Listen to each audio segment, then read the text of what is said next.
A quel tempo Iulia Concordia era la città della Venezia orientale meglio collegata con l'area padana e con quella danubiana.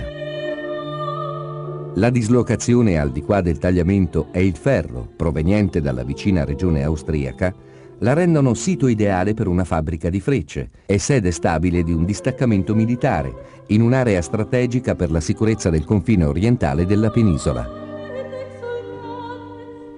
Guarnigione e fabbrica impongono la residenza in città a molti funzionari stipendiati e tutta la popolazione beneficia di un'ampia ridistribuzione della ricchezza in un contesto caratterizzato dallo sviluppo economico e civile.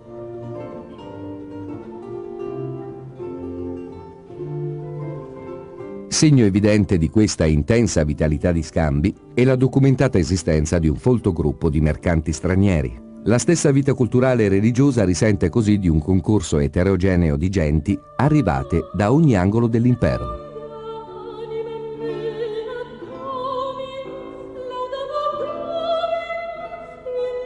Una magnifica testimonianza di questa mescolanza etnica rimane nel cosiddetto sepolcreto delle milizie. Qui centinaia di sarcofagi tagliati nel marmo e nella pietra trasmettono la memoria di chi è straniero, venuto da lontano per stabilire sulle rive dell'Emene la sua nuova patria.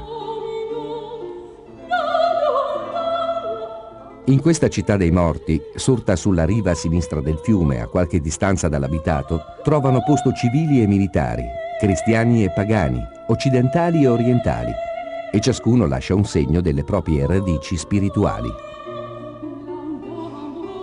Concordia diviene così sempre più città di stranieri, di commercianti, di soldati, di trasfughi delle molte diaspore dell'impero.